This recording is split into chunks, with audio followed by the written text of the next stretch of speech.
Pasamos a continuación al sector de la automoción. Es un sector que suele generar mucho interés y mucha expectativa. Contamos con Jesús e Igor de ASPA, de la Asociación del Principado de Asturias, la Asociación Empresarial de la Automoción. La automoción evoluciona hacia una movilidad sostenible y la FP es la base en la que se adapta y se desarrollan las nuevas competencias vinculadas con todo lo que tiene que ver con automoción. Así que yo no me enrollo más y damos paso a Jesús e Igor para que nos digan qué saben o hacia dónde va el sector. Vale. Pasamos para allá. Hola, buenos días. Mi nombre es Jesús. Vengo con mi compañero Igor. Venimos en representación de ASPA. ASPA es la Asociación del Automóvil del Principado de Asturias y yo vengo a hablaros un poco de formación porque tenemos centro de formación propio, ¿vale? En el cual impartimos certificados de profesionalidad, concretamente de la familia profesional, del transporte y mantenimiento de vehículos y de los nuestros, concretamente, es la reparación de automóviles. Me gustaría explicaros un poco cómo funcionan los certificados de profesionalidad, porque normalmente es una parte que se desconoce. ¿Alguien ha escuchado hablar alguna vez de los certificados de profesionalidad? No. Bueno, dentro de la formación, de la formación profesional, lo más lógico, y sobre todo para vosotros, que veo gente joven, el itinerario más lógico es el de la formación reglada, es cuando terminéis la ESO, quien decida hacer formación profesional, pues hacer ciclos formativos, que tenéis el ciclo formativo grado medio o ciclo formativo de grado superior. Bueno, esto va por la parte de educación, del Ministerio de Educación. Después tenéis otro itinerario que es a través del Servicio de Empleo, del Ministerio de Trabajo, donde aparecen los certificados de profesionalidad. Los certificados de profesionalidad son cursos donde cuando hacéis el curso vais a tener un título exactamente igual o válido, igual que cuando se cursa un ciclo formativo, pero los certificados de profesionalidad podemos decir que están organizados de manera parcial, son más cortos. Un ciclo formativo son 2000 horas, estáis 2 años para cursarlo. Los certificados son más cortitos, suelen ser entre 300 y 600 horas. Y podríamos decir, para que lo entendáis, que son parte o comparten las mismas asignaturas que vais a cursar en un grado medio. Bueno, yo os voy a hablar del lado que yo imparto, que es la electromecánica de vehículos, y explicaros un poco cómo están organizados. Ahí los certificados están organizados por niveles y tenemos certificado de nivel 1, de nivel 2 y de nivel 3, como veis en la pantalla.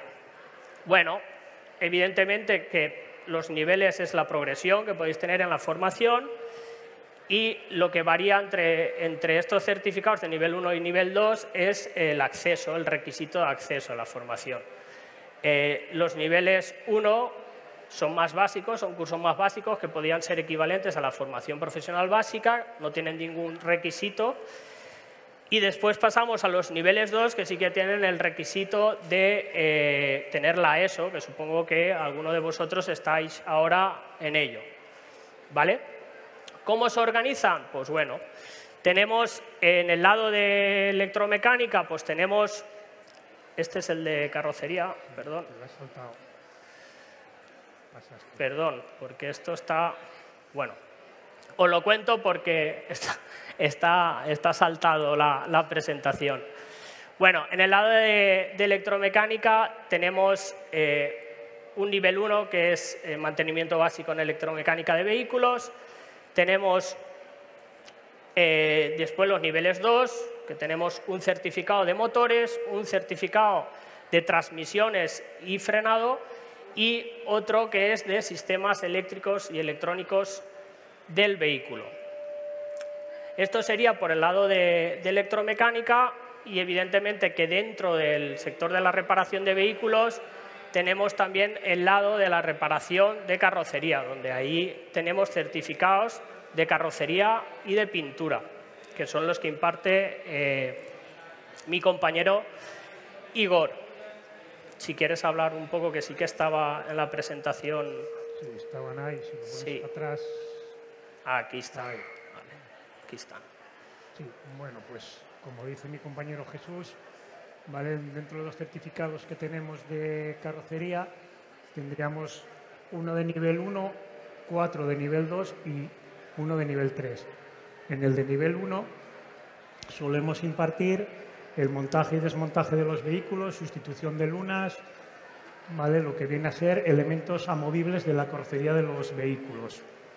Luego ya dentro del nivel 2 impartimos en carrocería tanto la parte estructural, que viene a ser los chasis, como las partes también amovibles, como pueden ser aletas o puertas, que se desmontan cara a la reparación. También reparamos o enseñamos la reparación de la chapa, ¿vale? Para luego pasarla a pintura. Luego en pintura venimos a tener dos módulos. Uno es la pintura de vehículos y la otra es el embellecimiento y decoración de superficies. La diferencia que hay entre ellos es que en el primero, en la pintura de vehículos, enseñamos desde la aplicación de masillas, pasando por aplicación de aparejos, pinturas con pistola y acabamos en preparación y preentrega, ¿vale? Y se diferencia de la decoración de superficies en que ahí entra un poco más, digamos, un poco de detailing, un poco de tuning, dentro de vinilos, franjeados, es un poco más encarado a rotulación, ¿vale? A empresas más de rotulación y los anteriores más a talleres de carrocería. Y el último de nivel 3 viene a agrupar un poquito casi todos, que es el que más horas tiene, y se habla también un poco viene a ser digamos, de dirección de un taller o saber, ¿vale? Dirigir un taller. Es la que, digamos, se incorpora. Y ahí, pues bueno, lo que intentamos es que los que se apuntan al curso, enseñarles un poco lo que nos demandan los talleres. Como estamos en contacto directo con ellos, sabemos lo que quieren y los preparamos un poco para darles ese empujón o esa facilidad a cara al ámbito laboral y poder tener una inserción laboral, que es lo que interesa o el propósito al final de nuestro, que todo alumno que venga pueda tener, pues eso, una inserción laboral con prácticas, porque son mucho más prácticos los cursos y luego ahora nos han subido las horas prácticas en los talleres. Entonces, todo aquel que demuestra en las prácticas, pues suele tener facilidad a la hora de inserción, porque, bueno, como en casi todas las formaciones, hay bastante demanda de empleo en estos momentos en la carrocería. Paso. No, nada más. Para ir terminando, solo, pues bueno, contaros que el centro de formación está en Olloniego y un poco lo que comentaba mi compañero Igor, que estamos en un momento que el sector del automóvil hay una gran demanda de gente para trabajar. Tiene mucha salida el sector del automóvil. Es un sector que tecnológicamente no para, quiero decir, la formación es continua. Y un poco lo que comentaba Igor, que intentamos siempre que la formación, pues bueno, tenga una correlación con el mundo laboral. Nosotros venimos los dos del sector, de estar muchos años trabajando, reparando vehículos, e intentamos que la formación os valga para esa incorporación al mundo laboral, que seáis capaces de cuanto antes de ser productivos, que sea realista la formación y evidentemente que hay una carga teórica porque hay que saber, pero también hay que saber hacer y la enfocamos de una manera muy práctica, ¿vale? Al final, a quien le gusta los coches o le guste reparar coches, pues bueno, en los cursos se practica muchísimo las tareas que después vais a realizar en el taller y simulando de manera lo más real posible. Por mi parte, no sé, nada más. Si queréis hacer alguna pregunta o queréis preguntar algo, no sé si Igor quieres añadir algo más. No, en principio no. Nada, bueno, si queréis más información sobre los certificados y sobre la formación que impartimos allí en el centro de ASPA, en Olloniego, pues bueno, nos podéis buscar por las redes sociales o contactar en el propio centro, que se os ampliará la información. Por mi parte estaría. Gracias. Muchísimas gracias, Igor. Muchísimas gracias, Jesús, por vuestra intervención.